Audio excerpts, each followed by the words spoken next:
Kita belajar akan perkara-perkara Roh Kudus. Jadi jangan kaget kalau orang Kristen sudah mengikut Kristus, orang Kristen kemudian berjalan di sini atau di sini, tiga.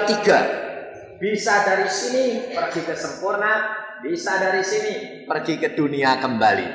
Jadi jangan kaget kalau ada hamba Tuhan murtad. Kita kerap kali anak-anak Tuhan tuh kalau, oh itu hamba Tuhan kok murtad ya? Loh, kok sekarang hidupnya enggak karu-karuan? Kaget toh? Jangan kaget. Tuhan sudah memberikan jabaran yang jelas sekali. Dapat masuk ke dunia lagi.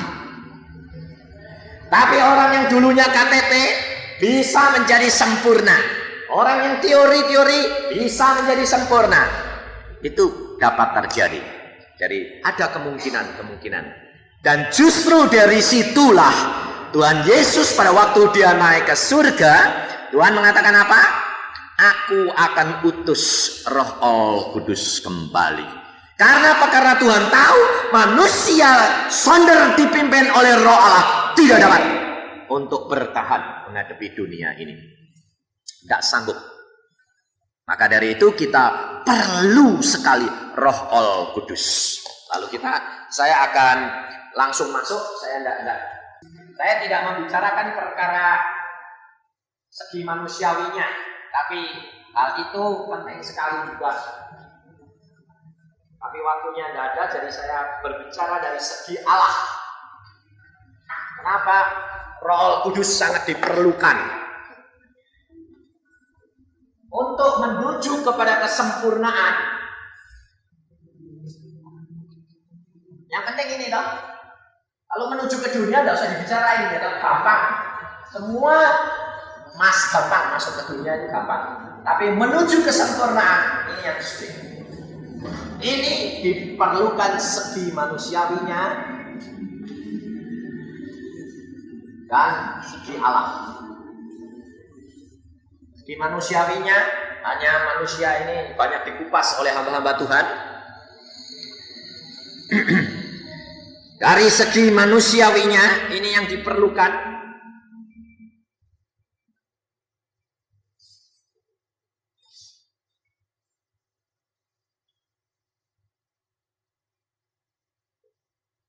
Percaya. Kemudian kerinduan.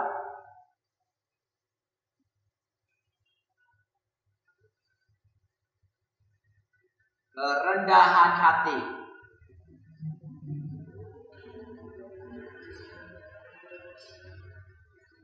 Pengalaman.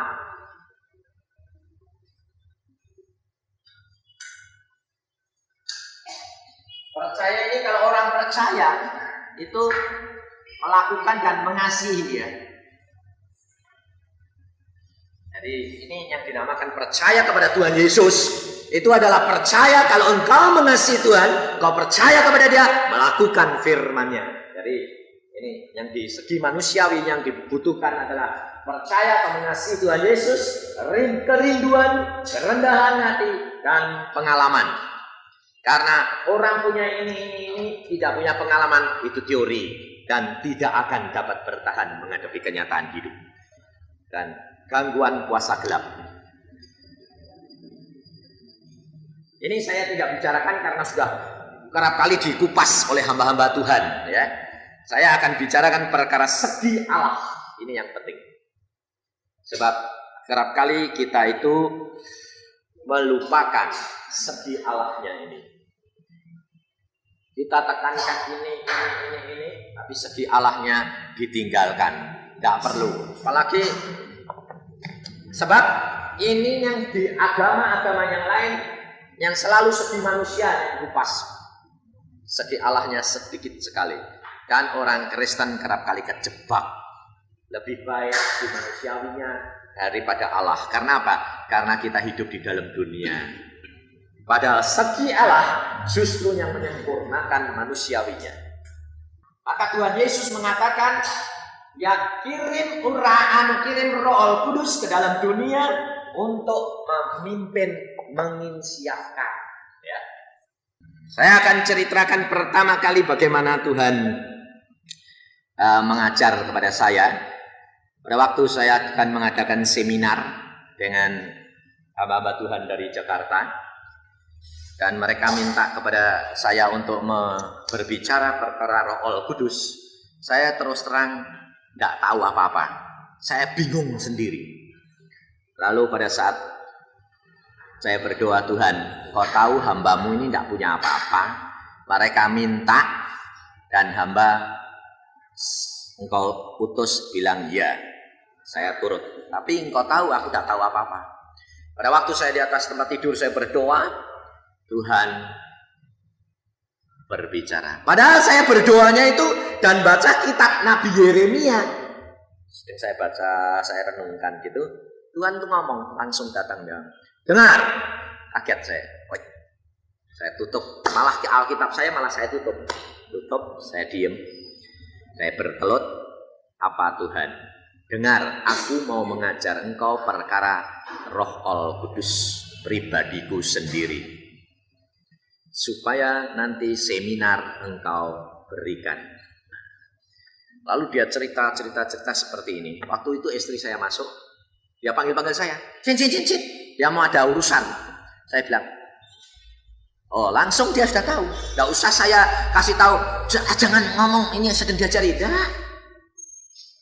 Tahu dia, oh sedang diajari sama Tuhan. Kenapa istri saya gini kok tahu maksudnya apa? Sebab apa? Kalau saya gini, saudara tahu maksud saya apa? Tidak tahu. Kenapa saya begini, dia langsung tahu. Oh sedang bicara sama Tuhan, diajari sama Tuhan. Kenapa? Sebab kita sudah sehati. Kalau engkau dengan Tuhan Yesus sehati, Tuhan tidak usah ngomong. Tuhan tahu, datang, hadir, kau tahu. Tuhan senang, Tuhan susah, Tuhan ketawa, kau tahu. Ini rahasianya, ya. Lalu bagaimana orang itu? Banyak orang mengatakan setiap orang Kristen itu terima Roh Kudus tidak?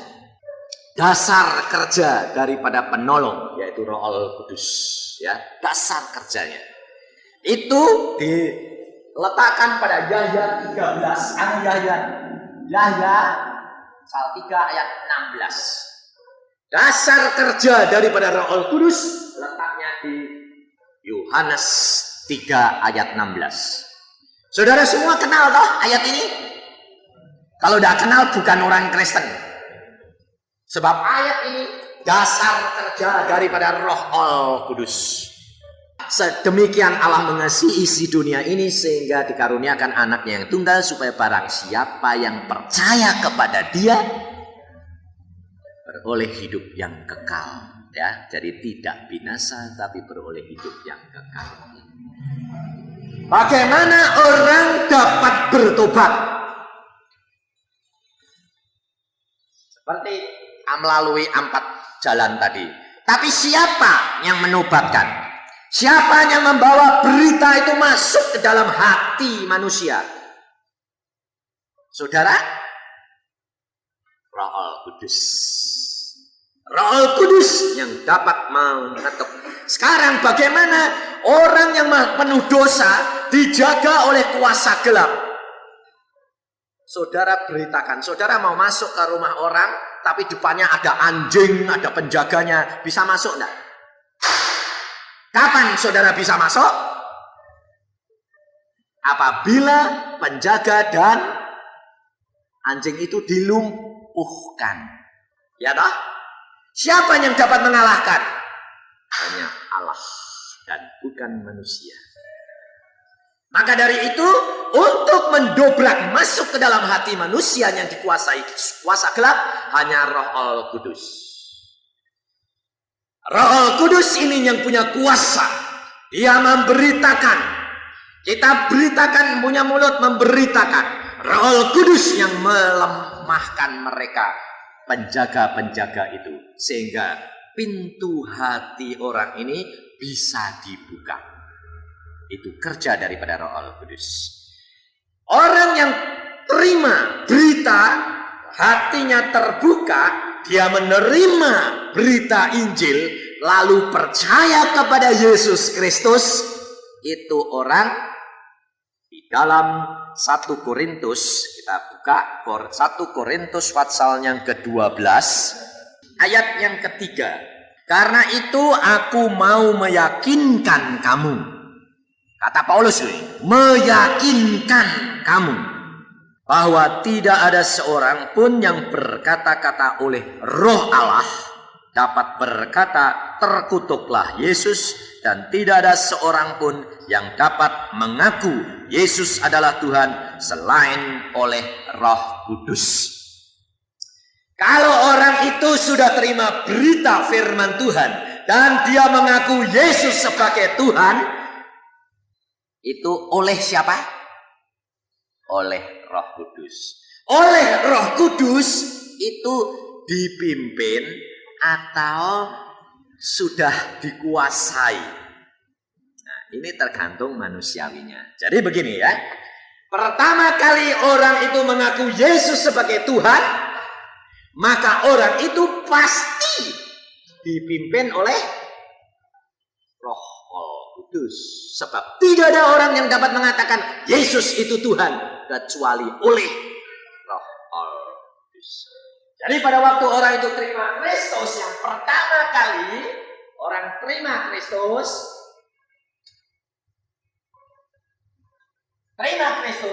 maka orang itu di dalam hatinya, cawan hatinya ini cawan hatinya, dia sudah mulai menerima dan dia mulai dipasang sumber air hidup. Sudah mulai dia menerima, sepertinya seorang yang mau minta abonemen ledeng. Saudara menjadi pekerja PAM menawarkan, saudara mau pasang ledeng? Ya, saya mau pasang ledeng. Lalu dia mau, sudah dipasang belum? Belum, mau. ACC, tanda tangan, surat masuk, tapi belum dipasang. Sudah sedia. Nah, kemudian beberapa hari dikerjakan, benar toh? Setelah dikerjakan, sudah ngocor belum? Belum. Nanti ngocornya pertama kali baru netes-netes, coba-coba sana sini. Kalau pasangan ledeng pertama kali itu kerap kali masih bocor sana sini enggak? Iya toh? Ini kenyataan orang hidup orang Kristen. Dia percaya Yesus, dia pasang akan sumber air hidup dari dasar hatinya. Dia memasang. Lalu mulai ini mengalir dikit. Ada air hidup dah? Ada. Tapi belum banyak. Lalu dikatakan, sudah punya Roh Kudus belum? Hah? Ayo. Sudah punya Roh Kudus belum? Sudah. Betul, sudah. Jadi pada waktu dia percaya kepada Yesus Kristus, dia mengaku Yesus sebagai Tuhan, maka oleh Roh Kudus dia mengatakan itu, dia sudah pasang air, sumber air. Di dalam Yohanes pasal yang ke-7 kita baca. Yohanes pasal yang ke-7 ayat 37 sampai 39. Dan pada hari terakhir, yaitu pada puncak perayaan itu, Yesus berdiri dan berseru, barang siapa haus, baiklah ia datang kepadaku dan minum. Barang siapa percaya kepadaku, perhatikan ya, barang siapa percaya kepadaku, seperti yang dikatakan oleh kitab suci, dari dalam hatinya akan mengalir aliran-aliran air hidup. Yang dimaksudkan ialah Roh Kudus yang akan diterima oleh mereka yang percaya kepadanya. Jelas toh?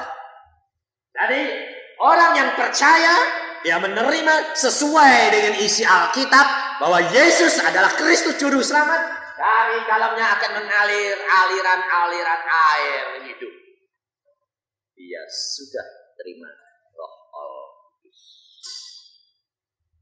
Terima Roh Kudus, apakah itu berarti penuh? Tidak.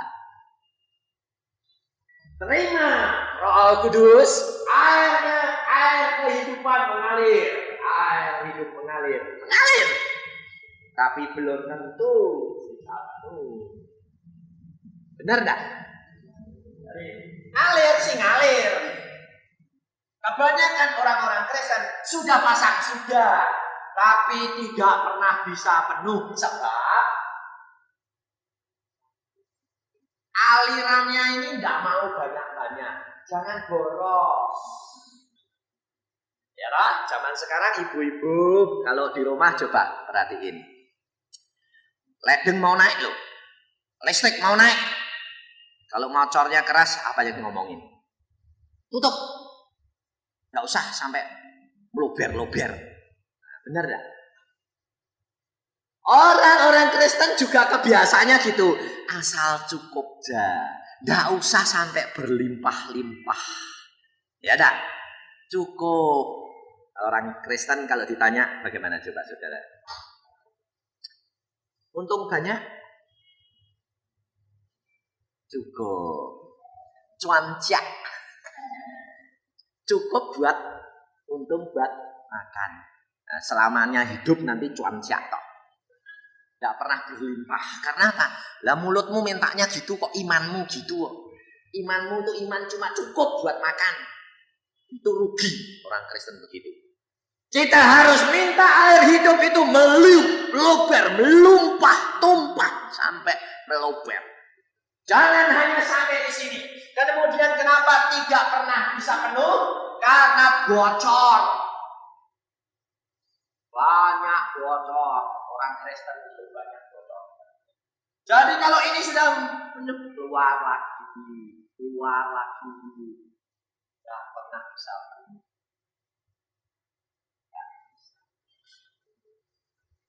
Ini kehidupan orang Kristen tidak dapat melimpah dan menjadi berkat karena tidak pernah penuh.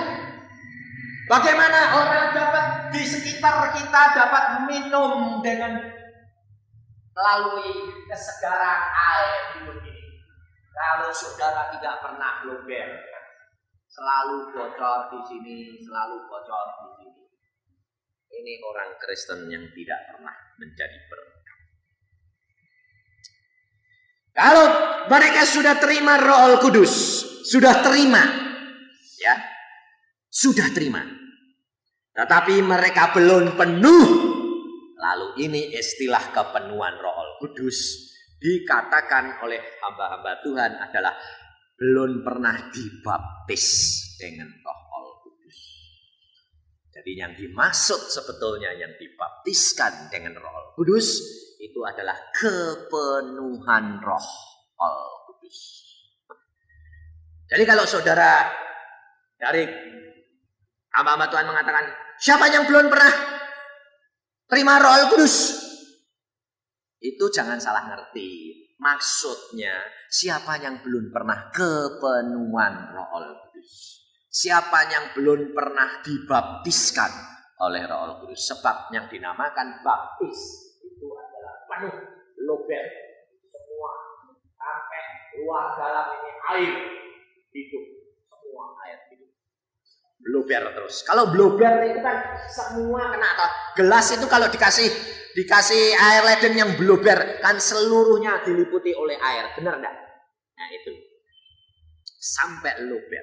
Ini firman Tuhan ini mengajar kepada kita supaya jangan sampai kita itu ya merasa yang punya Roh Kudus itu cuma saya.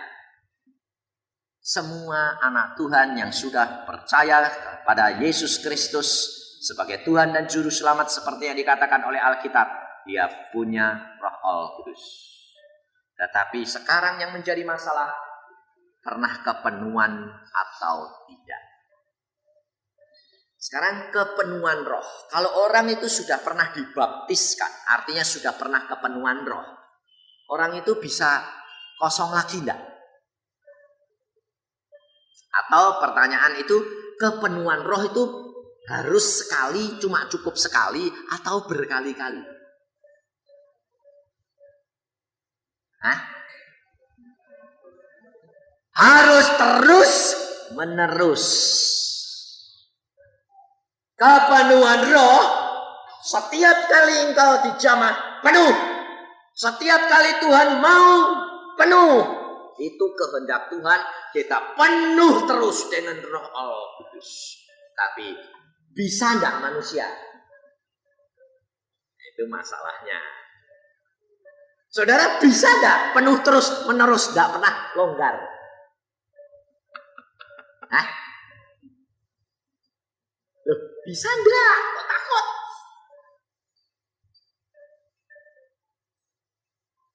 Katakan, bisa kalau Tuhan mau. Loh, benar enggak? Bisa kalau Tuhan mau. Tapi kita tidak mampu. Karena kerap kali bangun tidur sudah kebentur. Bangun tidur kebentur. Anak enggak cepat-cepat sekolah, sudah mulai kebentur, kebentik sama barang tajam sedikit apanya yang tajam. Kata-kata anaknya, sudah cepat-cepat tapi masih terlambat. Nanti tahu-tahu anaknya bilang, ayo cepat dong Ma, nanti sebentar. Masih selalu terlambat. Kena barang-barang kata-kata tajam itu loh, terus naik bocor. Jadi pasti sebentar-sebentar kurang. Nah, sekarang bagaimana ini bisa melober terus nggak bocor ke sini? Kata, apabila ini hati kita ini dilapisi lapisan yang daripada Tuhan sendiri. Lapisan ini diberikan kepada kita, yaitu mengenai apa? Mengenai senjata-senjata rohani. Di dalam Efesus pasal berapa? 6 ayat 13 sampai dengan ayat yang ke-17. Senjata rohani ini penting untuk menjaga supaya jangan cepat bocor, ya. Sebab itu ambillah seluruh perlengkapan senjata Allah supaya kamu dapat mengadakan perlawanan pada hari yang jahat itu dan tetap berdiri sesudah kamu menyelesaikan segala sesuatu. Jadilah tegap, berikat pinggangkan kebenaran dan berbaju jirahkan keadilan, kakimu berkasutkan kerelaan untuk memberitakan Injil, damai sejahtera dalam segala keadaan, pergunakanlah perisai iman, sebab dengan perisai itu kamu akan dapat memadamkan semua panah api dari si jahat, dan terimalah ketopong yang atas dari ayat 13 sampai ayat yang ke-16 itu pihak yang dibebankan kepada manusia. Saudara dan saya harus dapat mendapatkan itu, dan itu usaha kita. Tetapi ayat 17 yaitu ketopong keselamatan dan pedang roh itu datangnya dari Allah, karena Allah tahu engkau tidak mungkin selamat kalau tidak anugerah Allah, ya.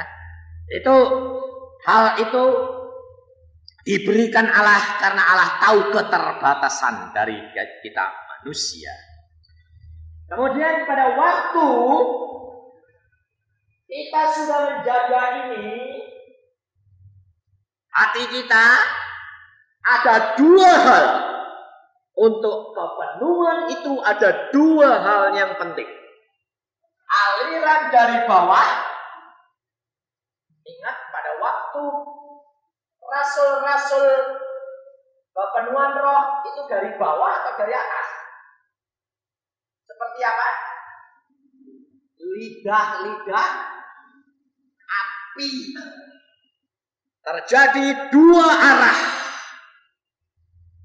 Dari atas dan dari bawah.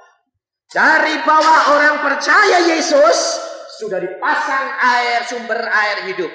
Tapi tidak dapat membersihkan kotoran-kotoran yang di dalam hati. Karena air itu dari bawah. Yang dapat membersihkan ini harus dibakar dengan api Roh Kudus. Sampah-sampah itu hanya dapat keluar apabila dalamnya sudah jadi abu. Kalau abu kan larut dalam air. Maka harus dari dua arah. Api Roh Kudus membakar dulu sampah-sampah hati, baru air ini luber bisa naik ke atas. Maka orang yang kepenuhan roh mesti terjadi pengakuan dosa. Nangis luar biasa mengaku dosa. Karena dosa-dosanya kelihatan semua. Setelah diakui, Tuhan bakar dengan api Roh Kudus. Kita mengatakan kasih Tuhan yang luar biasa. Kita terharu dan lalu hati kita bersih, meluap.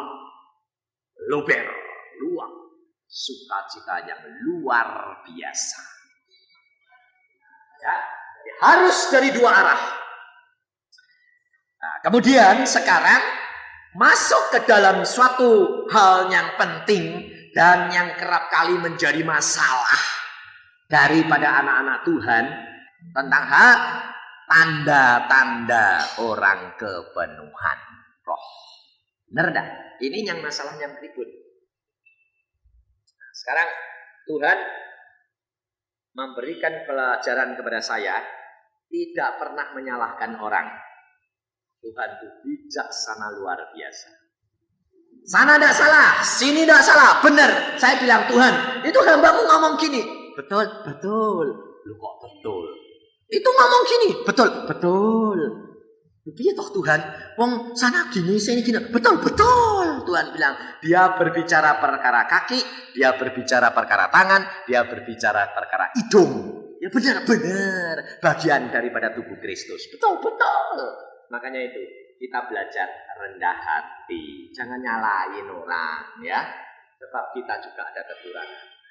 Sekarang tanda-tanda orang yang dipenuhi roh harus dibedakan dua hal. Pernyataan roh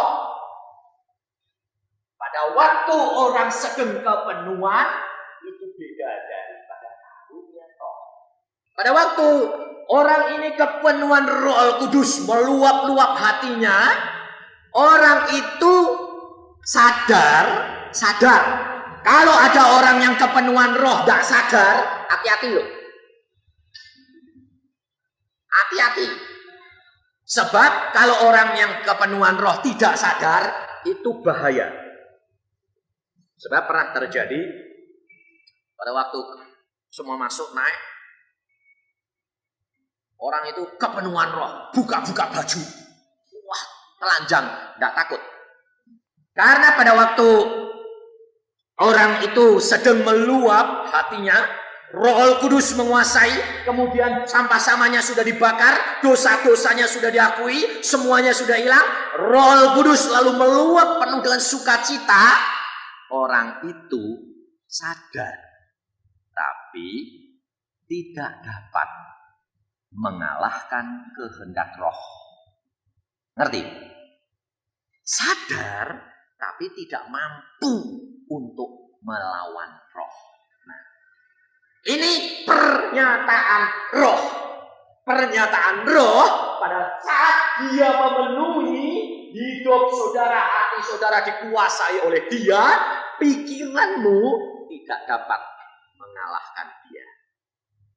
Sadar, tahu, tapi tidak dapat mengontrol dia. Nah, dalam hal seperti itu bukan karunia roh, tetapi pernyataan roh.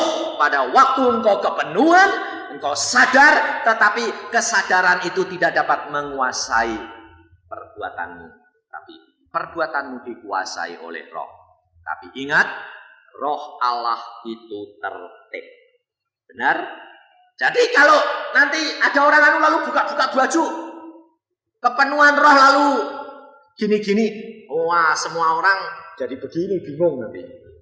Lihat gini malu, mau nutupi ya, enggak? Gitu ya lah. Ini kenyataan hidup. Nah, itu di Alkitab ada enggak? Ada. Pada waktu Saul mau pergi mengejar Daud, mau membunuh Daud, Daud bersama-sama dengan Samuel dan nabi-nabi kepenuhan roh.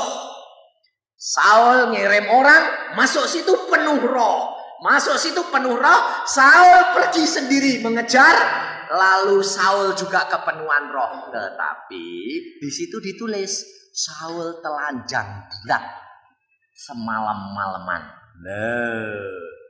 Aneh toh? Kenapa Saul telanjang bulat? Sebab di dalam diri Saul ada roh jahat mau membunuh Daud. Sekarang semua kepenuhan roh, Saul juga kepenuhan roh, setelah masuk itu telanjang bulat. Daud tahu Saul datang, lari. Waktu Saul bangun cari Daud, Daudnya sudah hilang, lari. Sebab apa? Daud suci, dia kepenuhan roh, akalnya sadar. Saul tidak sadar, makanya dia telanjang bulat, copot-copot. Kenapa copot-copot? Sebabnya setan yang ada di dalam dia, pada waktu Saul mau masuk ke dalam suasana roh, setan tahu. Masuk ke dalam sana, setan mesti keluar. Dan Saul mesti ke penuhan roh. Untuk itu, setan membuat dulu Saul dikuasai dulu sebelum masuk dalam arena roh Allah. Saul dipenuhi oleh roh setan, dia suruh buka-buka telanjang bulat, masuk sana, lalu kepenuhan roh. Orang lain lihat, lah ini kepenuhan roh kok telanjang. Nah ini loh, ini akalnya setan yang jahat tuh begitu.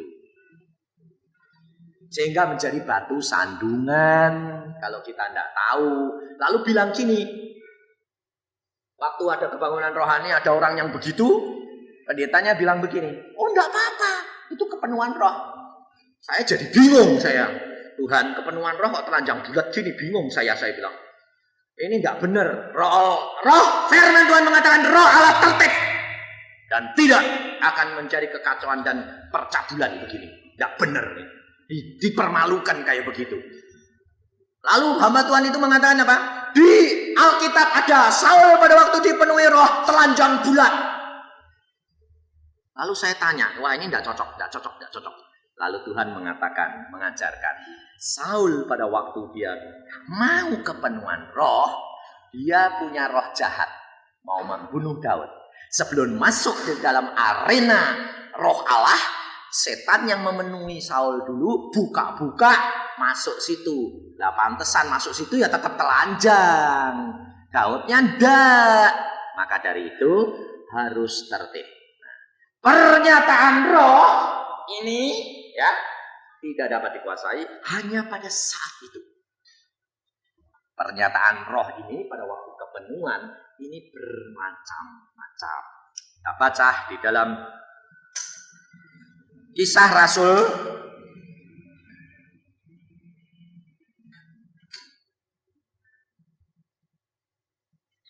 di dalam Kisah Rasul pada waktu rasul-rasul dipenuhi, Kisah Rasul pasal yang kedua, kita baca dan perhatikan ya saudara, supaya kita tahu bahwa ini ada beda-beda ya. Kisah Rasul pasal 2 itu pada waktu itu orang diam di orang Yahudi yang saleh dan ayat yang kelima. Waktu itu di Yerusalem diam orang-orang Yahudi yang saleh dari segala bangsa di bawah kolong langit. Ketika turun bunyi itu berkerumunlah orang banyak, Mereka bingung karena mereka masing-masing mendengar rasul-rasul itu berkata-kata dalam bahasa mereka sendiri. Mereka semua tercengang-cengang dan heran. Perhatikan, rasul-rasul berbicara dalam bahasa apa? Bahasa mereka sendiri. Bahasa mereka sendiri yang dimaksudkan bahasanya siapa ini? Bahasanya orang Yahudi yang kumpul dari macam-macam daerah. Nanti di sini di ayat 10 dikatakan, ayat 9, ayat 8. Bagaimana mungkin kita masing-masing mendengar mereka berkata-kata dalam bahasa kita sendiri, yaitu bahasa yang kita pakai di negeri asal kita. Kita orang Parsia, Media, dan macam-macam ya. Mereka berbicara dalam bahasa apa? Bahasanya bahasa dunia. Ngerti? Bahasa Persia, bahasa Media, bahasanya itu bahasa orang dunia. Sekarang saya tanya, setelah rasul-rasul itu berbicara dengan bahasa-bahasa orang-orang itu sendiri, setelah selesai kepenuhan roh, lalu pada waktu sudah selesai kebaktian dan selesai, rasul-rasul tetap bisa bicara begitu enggak? Nah, enggak bisa. Pada waktu itu Rasul Petrus berbicara dalam bahasanya dia sendiri, orang lain dengar bahasanya mereka sendiri. Tapi setelah itu karunia itu, pernyataan roh itu hilang enggak? Hilang. Kalau Petrus nanti khotbah, besoknya khotbah, orang itu tetap dengar bahasanya sendiri pada. Hanya dengar bahasa Ibrani yang Petrus pakai. Tapi pada waktu dia kepenuhan, dia berbicara bahasa orang itu sendiri. Hal ini dialami oleh hamba Tuhan. Baik hamba Tuhan zaman dulu yang dia khotbah di Rusia. Pada waktu dia mau kebangunan rohani yang terakhir, penterjemahnya dicemplungi dalam penjara. Sebabnya orang Rusia, tentara Rusia bilang gini, biar malu. Orang sudah kumpul banyak, tidak bisa khotbah. Karena khotbahnya bahasa Inggris, orang Rusia tidak tahu. Biar malu, penterjemahnya dimasukin penjara. Ini hamba Tuhan bingung. Sudah jamin ngomong, kok penterjemahnya tidak datang, tanyain, ditangkap. Supaya tidak ada yang menerjemahkan. Tapi pada waktu itu dia berkata, aku tetap khotbah. Dia khotbah bahasa Inggris, orang yang dengar bahasa Rusia. Nah, itu pernyataan roh. Hanya dapat sekali. Hal ini dialami oleh Yusuf Roni di Jepang. Di Jepang, dia ini khotbah diterjemahin sama orang Jepang. Yang nerjemahkan ini pelan. Jadi dia sudah ngomong situ baru ngomong pelan-pelan, dia enggak sabar, Roh Kudus di sini terus ngomong terus, ditinggal penterjemahnya. Pokoknya dia ngomong terus, dia maksudnya ngomong itu supaya ini turut cepat. Ternyata yang terjemahnya dari, karena apa? Kecepatan. Tetapi ternyata semua orang itu mendengar dan penterjemahnya sendiri bingung. Karena apa? Terjemahnya mendengar bahasa Jepang. Lalu kamu kok bingung?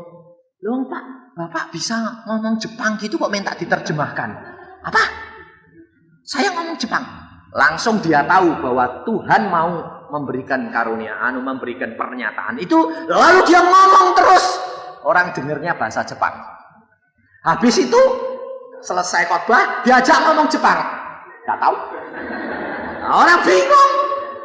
Loh, Bapak pinter gitu. Apa? Ngomong Jepang. Enggak, saya ngomong biasa-biasa bahasa Indonesia. Tapi saya dengar Jepang. Enggak tahu. Lah sekarang kalau ke Jepang lagi gitu, enggak bisa. Nyoba lagi, kok enggak metu. Orangnya plongok-plongok bingung. Enggak bisa. Itu hanya terjadi sesaat di mana Roh Kudus menyatakan dirinya. Ya. Pernyataan Roh Kudus bisa bahasa asing. Artinya bahasa Indonesia, bahasa dunia. Bisa bahasa surga. bahasa roh. Ya. Jadi jangan saudara mengatakan begini, oh itu bahasa. Katanya punya karunia bahasa roh, tapi kok bahasanya bahasa Latin. Mana? Ada Alkitab. Alkitab ada karunia itu bisa bahasa roh, bisa bahasa dunia. Tapi orang itu sendiri tidak tahu. Hal ini dialami oleh seorang anak Tuhan. Pada waktu dia ke Eropa, naik pesawat, ya anak Tuhan yang sudah berkarunia. Dia dapat karunia bahasa roh. Lalu di dalam pesawat itu sebelahnya pastor. Pastor itu kan pinter bahasa Latin loh. Lalu dia sembahyang. Habis sembahyang dalam bahasa Indonesia, lalu bahasa roh. Memuji Tuhan. Ya pelan-pelan, tapi sebelahnya dengar. Pastornya itu, sembahyangnya kok hebat ya. Memuji Tuhan dengan nyanyian roh. Tapi pastor ini tahu artinya. Karena bahasanya roh dia itu bahasa Latin. Pastornya bilang, wah orang ini kok bahasanya kok jempolan. Tata bahasanya semuanya tuh rapi, luar biasa. Memuji Tuhan bahasa Latin, indah. Ngomong sama Tuhan bahasa Latin. Waduh, dia merasa kalah. Setelah amin, diajak ngomong. Diajak ngomong bahasa Latin. Bahasanya roh dia. Dan dia plongak-plongok. Lalu dia tanya bahasa Inggris. Pastor tuh ngomong apa? Loh, kamu tadi berdoa apa? Saya memuji dalam roh. Lah kamu artinya tahu? Enggak tahu. Hah? Kamu memuji hebatnya seperti itu tuh enggak tahu? Enggak tahu. Loh itu apa? Bahasa roh, karunia. Itu bahasa Latin. Saya tadi muji apa toh pastor? Diterjemahkan semua. Sejak itu pastor percaya bahwa bahasa roh masih berjalan. Dan dia menjadi orang yang percaya akan karunia-karunia. Saudara tahu? Dimanapun saudara berada, saudara dapat menjadi saksi Yesus. Dan akan berbuah-buah apabila engkau berjalan dengan roh. Bersaksi itu tidak usah dengan dikontrol kita. Tapi dengan tidak sadar perbuatan kita akan menjadi suatu berkat bagi orang lain. Bahasa pernyataan ini, bahasa itu bisa bahasa dunia, bisa bahasa surga, bisa bahasa macam-macam, ya. Itu jangan dinilai, itu hanya suatu pernyataan. Nah, pernyataan dengan karunia itu berbeda. Kalau karunia ini bisa dikontrol. Dapat dikuasai. Nah, kalau pernyataan roh tidak terkuasai. Nah, ini bedanya. Saudara harus tahu supaya kita jangan terperosok. Kalau karunia dapat dikuasai, artinya kalau orang itu sudah dapat karunia, lalu dapat karunia lidah umpamanya, lalu dia mau ngomong atau mau tidak? Bisa enggak? Bisa. Sedang berkarunia, terus pikirannya bilang, berhenti. Ya berhenti. Sebab hal itu dikatakan di dalam 1 Korintus 14 ayat 32.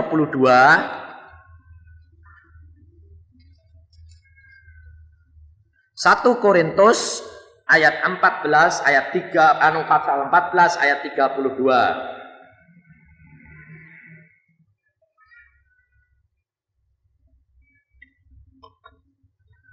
Firman Tuhan berkata begini, karunia nabi takluk kepada nabi-nabi. Nah, karunia nabi takluk kepada nabi-nabi. Berarti bisa dikuasai enggak? Bisa. Ya, bisa dikuasai. Kalau pernyataan tidak bisa. Kalau ini karunia bisa. Jadi di dalam pada waktu orang kepenuhan roh, itu pernyataan roh macam-macam. Langsung ada yang bisa berkarunia lidah. langsung bisa nangis, terus bisa memuji Tuhan luar biasa. Itu tidak dapat dikontrol. Itu pernyataan roh. Ya, ada yang tanya sama saya begini, waktu ada kepenuhan, saya dijamah Tuhan, lalu saya bisa karunia lidah, sampai rumah kok jadi tidak bisa lagi ya? Kok hilang karunia saya? Saya bilang, karuniamu tidak hilang. Pada waktu kamu dapat, itu pernyataan roh. Tapi belum menjadi karuniamu. Nah, itu bisa hilang. Kalau pernyataan kan cuma sesaat. Sampai di rumah, mau niru-niru, tidak bisa. Tadi kok bisa nyanyinya bagus, ngomongannya bisa, wah puji Tuhan, wah masa bahasa roh luar biasa. Sampai rumah sembahyang mau nyoba, mulutnya dibuka, apa tadi? Lala, ndak bisa, isanya cuma lala, ndak keluar. Kenapa? Karena itu pernyataan dan karunia. Ngerti? Jelas ya? Untuk mendapatkan karunia ini, ya. Pernyataan roh itu tadi yang dibutuhkan kepenuhan, itu dibutuhkan hanya pembakaran dosa-dosa. Membuka hati, lalu silahkan Roh Kudus bakar hatimu, dan kau dibersihkan, dan sumber air ini dibiarkan mengalir dengan bebas. Dan pada waktu kepenuhan ada pernyataan roh. Macam-macam terserah.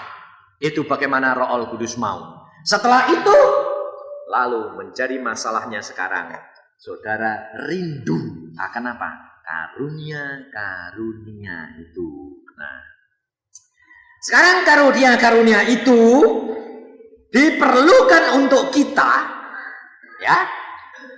Sebetulnya untuk apa? Saudara kepengen karunia itu untuk apa? Coba.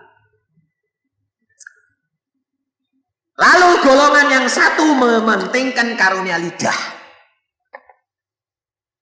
Yang satu mementingkan karunia kesembuhan. Yang satu mementingkan karunia ini. Tidak salah, tidak. Benar. Semua benar. Jadi jangan bilang, kok itu kok yang dipenting-pentingkan itu. Jangan, benar semua. Kepentingan karunia-karunia itu untuk membangun jemaat. Ini loh saudara. Yang penting untuk diri kita sendiri adalah senjata rohani. Itu untuk pribadi. Tapi karunia itu untuk membangun jemaat. Artinya bersama-sama saling menguatkan, saling menubuhkan. Contohnya kita buka di dalam 1 Korintus pasal yang ke-12 tadi.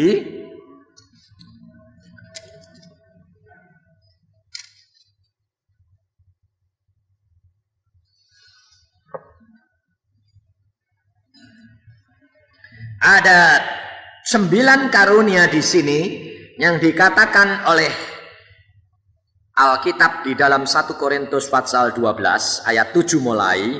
Tetapi kepada tiap-tiap orang dikaruniakan pernyataan roh untuk kepentingan bersama. Jadi tidak untuk kepentingan pribadimu, tapi kepentingan bersama, ya. Sebab kepada seorang dikaruniakan roh memberikan karunia untuk berkata-kata dengan hikmat, dan kepada yang lain roh yang sama memberikan karunia berkata-kata dengan pengetahuan. Kepada yang seorang sama memberikan iman, dan kepada yang lain ia mengaruniakan penyembuhan.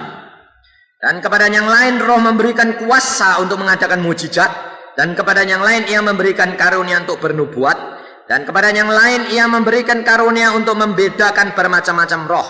Pada seorang ia memberikan karunia untuk berkata-kata dalam bahasa roh, dan kepada yang lain memberikan karunia menafsirkan bahasa roh. Semuanya ini dikerjakan oleh roh yang satu dan yang sama, memberikan karunia kepada tiap-tiap orang secara khusus seperti yang dikehendakinya. Sekarang karunia roh ini cuma 9 atau lebih? Lebih. Di dalam 1 Korintus pasal yang ke-14 ayat yang ke-28 itu juga karunia. Dan Allah telah menetapkan beberapa orang dalam jemaat. Pertama sebagai rasul, kedua sebagai nabi, ketiga sebagai pengajar. Selanjutnya mereka dapat karunia untuk mengadakan mujizat, untuk menyembuhkan, untuk tambah melayani dan memimpin. Itu karunia lagi. Jadi melayani, memimpin itu karunia juga. Jadi jangan cuma 9, banyak macamnya. Banyak sekali. Tapi di dalam jemaat sekarang, di dalam orang Kristen sekarang, yang dipentingkan karunia apa? Yang saudara rindu karunia apa? Coba. Terus terang coba. Aku kepengen apa? Karunia lidah. Yang paling populer. Ya toh? Karunia lidah. Nah, perlunya karunia lidah itu untuk apa? Untuk menguatkan iman kita.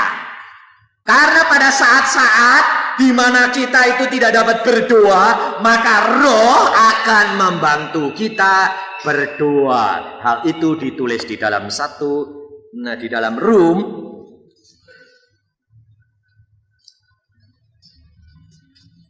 pasal 8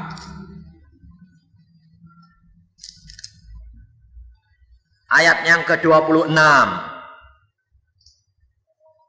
Demikian juga Roh membantu kita dalam kelemahan kita, sebab kita tidak tahu bagaimana sebenarnya harus berdoa, tetapi Roh sendiri berdoa untuk kita kepada Allah dengan keluhan-keluhan yang tidak terucapkan. Nah ini, kadang-kadang kita itu orang Kristen, di dalam kesesakan itu tidak bisa berdoa, benar nggak? Putek, sudah tidak ada jalan keluar, pikirannya sudah buntet, tidak bisa berdoa. Mau berdoa apa?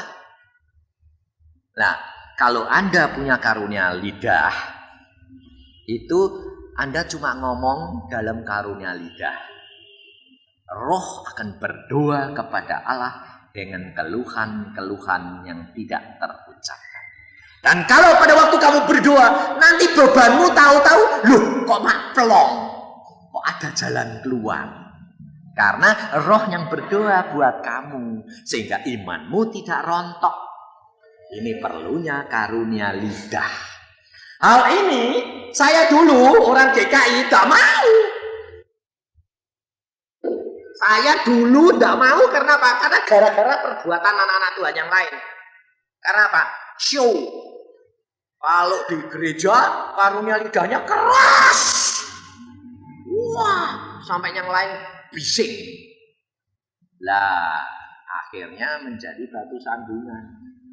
Tapi pada waktu saya tahun 71 Tuhan mengatakan begini, Yusa, kenapa sih kamu kok enggak kepengen karunia-karunia itu? Saya bilang, buat apa show-showan gitu? Tuhan bilang, siapa yang bilang show-showan? Kitab suci tidak pernah ngajar show. Itu kan salahnya orang itu. Kenapa kamu lihat manusia yang lain bukan Allahmu? Oh iya. Loh apa itu? Baik. Baik. Nah, kalau baik ya kasih dong Tuhan sama saya. Lah kalau kamu mau, ya mau. Sudah sana sama istrimu berdoa puasa. Berapa hari? 3 hari. 3 hari itu lalu berarti tidak makan, tidak minum, dah. Kalau sore habis jam 6 makan. Tapi kalau dari jam 6 pagi sampai jam 6 sore tidak makan, tidak minum. Saya puasa terus. Nah, terus pada hari ketiga Tuhan bilang, masuk kamar, berdoa. Nanti aku penuhkan. Aku berikan karunia-karunia itu. Dan pada waktu saya masuk, berdoa terus. Setelah kira-kira 1 jam, hadirat Allah itu terasa sekali. Wah, Tuhan datang. Nah, ini dia pikir saya beres ini. Ayo, caranya bagaimana sih? Saya itu orangnya memang rasional. Enggak mau. Saya pernah ke gereja Pantekosta karena istri saya anggota Pantekosta. Kamu enggak kepengen kepenuhan? Ya kepengen. Ayo maju ke depan. Karena pendetanya bilang, siapa yang mau dibaptis maju ke depan? Saya pikir maju saya. Pak, kepala saya kok enggak masuk-masuk, tapi kan ini kok enggak masuk-masuk, diceklok-ceklok. Saya bilang sampai gini-gini kan enggak masuk-masuk ini. Lalu ada juga pendeta yang bilang gini, tirukan saya, tirukan saya. Itu maksudnya bukan Anda supaya jadi beo, enggak. Maksudnya dia, kamu harus contoh seperti saya ini loh, berkarunia lidah, mulutmu tuh lepas supaya ngomong sendiri. Tapi saudara-saudara biasanya kalau pendeta yang bilang gitu, apa-apaan? Niru-niru kayak beo, sudah salah ngerti. Karena apa? Kadang-kadang mulut kita ini ngomongnya salah. Maksudnya enggak gitu. Jadi jangan nyalahi pendeta. Jangan. Kalau dia bilang tirukan, itu maksudnya kamu seperti saya berkarunia. Nah, lalu yang bilang coba tiru saya. Maksudnya itu mancing supaya kalau keluar satu kata bisa brol yang lain. Tapi saudara terima salah. Sudah menentang. Kalau sudah menentang, Roh Kudus ditentang, tidak bisa kerja. Ngerti enggak? Tetapi perhatikan, Roh Kudus itu tidak bisa ditiru. Saya pernah kejadian, ini pernah kejadian, dan ini saya temui sendiri. Seorang ditumpangi tangan, dia persis plek jublek fotokopi daripada hamba Tuhan. Bahasa lidahnya sampai nadanya, sampai tekuannya sama persis. Sehingga kita kalau tutup mata sembahyang, yang mana yang hamba Tuhan tidak tahu. Dua orang ini sama persis karunia lidahnya. Saya sampai kagetnya setengah mati. Saya berdoa, Tuhan, yang mana ini yang benar? Kok dua-dua itu seplok jublek suaranya nadanya podo? Tidak mungkin Tuhan. Lalu Tuhan mengatakan, yang satu itu palsu. Palsu? Yang satu itu beo. Loh kok bisa beo? Sebab yang satu itu bukan roh Tuhan, tapi roh setan. Lo taunya, orang itu masih main-main dengan kebatinan. Jadi setan itu nipu, kamu jangan ketipu. Nah, ini orang sudah bertobat, tapi ternyata masih kepengen punya karunia lidah supaya dicap bisa cepat pinter dan nyontek. Dan setan pinter jiplak, persis plek. Nah, waktu saya selesai saya undang, saya tidak mau di tengah-tengah jemaat, saya undang. Saya ngomong, dalam nama Tuhan Yesus, saya katakan, karunia lidahmu itu jiplakan. Kamu jangan bohongin hamba Tuhan. Langsung dia bilang, iya. Iya. Roh itu harus dikeluarkan. Kalau tidak kamu celaka. Ya. Setelah kita tangking, luar, diusir sama dia, bahasa lidahnya hilang. Sekarang kamu bahasa lidah, nggak bisa. Nah sekarang minta sama Tuhan pribadi, bisa, lain. Luar, tapi lain. Nggak ada yang bisa jiplak. Jadi jangan saudara lalu gini, jiplak. Jangan, itu tidak benar. Kalau saudara nanti ada kerasa bahwa engkau diurapi, dipenuhi, buka mulut. Nanti keluar sendiri. Memuji Tuhan. Haleluya, haleluya, haleluya. Nanti lidah ini bahasanya lain. Hal ini saya alami. Tapi pengalaman ke orang kepenuhan, saya berikan macam-macam cara supaya saudara jangan ketipu. Karena apa? Karena kerap kali hamba Tuhan tuh punya pengalaman satu, lalu orang semua suruh niru, bener enggak? Dipikirnya sama dengan saya. Udah, macam-macam orang dapat cara-cara pernyataan roh. Saya orangnya keras, orangnya rasional. Orang yang rasional harus dipaksa sama Tuhan. Sebab kedagingannya terlalu kuat. Maka pada waktu itu, saya sembahyang tahu kehadiran Tuhan. Ujung jari saya disetrum sama Tuhan. Saya bilang, apa-apaan, buka mata. Apa-apaan ini saya bilang. Mana ini yang nyetrum saya? Gak ada, tapi jalan terus. Ini apa-apaan? Dalam nama Tuhan Yesus, pergi. Dalam nama Tuhan Yesus, pergi. Saya itu orangnya gitu, gak mau. Tak tengkingi terus, tapi gak pergi. Ya, orang Tuhan Yesus sendiri kok. Wah, ngalir terus. Tuhan, kalau ini daripadamu terus, tapi kalau dari setan berhenti. Setelah saya tangking gak mau, Terus panas tubuh saya, lidah saya nggak bisa dikontrol. Lidahnya mogel terus. Wah. Lalu gigi saya gini. Saya itu orangnya keras, nggak mau. Kalau enggak fakta nggak mau. Gini. Tenaga Tuhan luar biasa. Mulut saya klek balik gini nih. Klek balik gini nih. Jadi ini saya kan dokter gigi, takut rompol. Plok. Wadah. Ini nanti bubar ini gigiku. Akhirnya saya tidak mau nutup, saya buka. Sebab takut rompol. Jadi bukanya itu bukan karena nurut, enggak. Karena takut rompol, buka.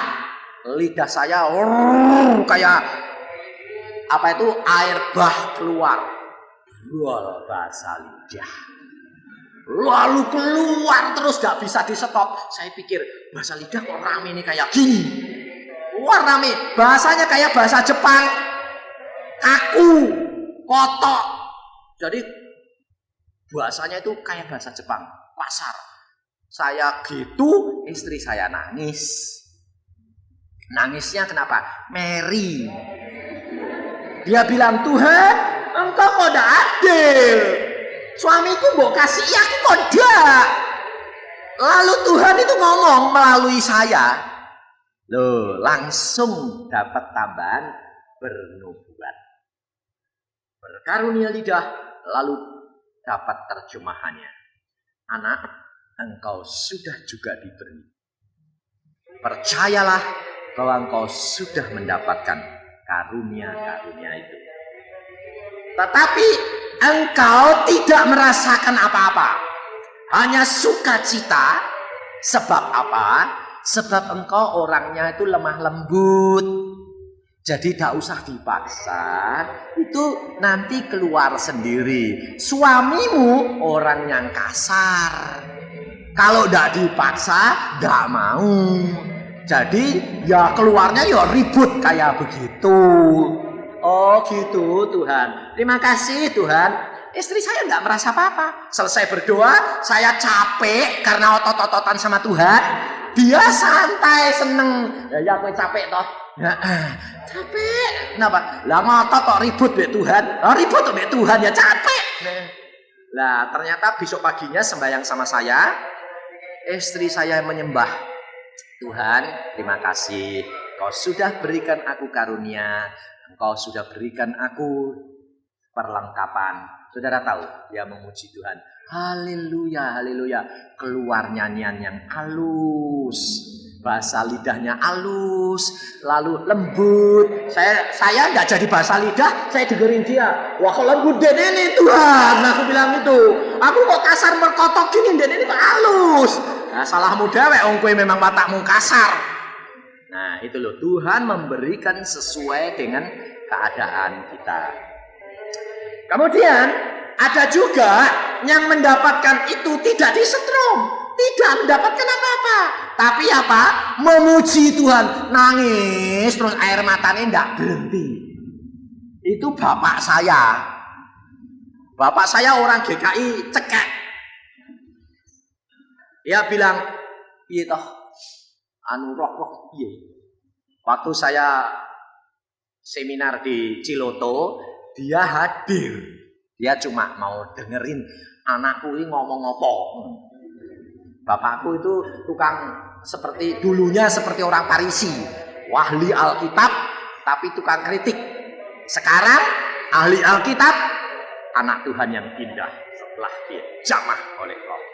Pada waktu saya khotbah, Tuhan mengatakan, aku akan penuhkan semuanya. Papa saya yang di ujung belakang, dia kena aliran air bah. Langsung dia diguyur dengan air bah, nangis terus tidak berhenti-berhenti. Dia bilang, Tuhan, aku sudah tua kok nangis, gini malu. Ngocor terus, tapi hatinya damai luar biasa. Nah, lalu Tuhan mengatakan, enak rasanya enak, seneng damai. Tapi kok ngocor terus gini, malu. Nah, tapi pada waktu itu dia barusan merasakan orang yang dijamah oleh Allah itu Allah yang luar biasa. Allah kalau sudah menjamah kita, luar biasa. Jadi tidak usah khawatir. Macam-macamnya, cara-caranya itu bermacam-macam.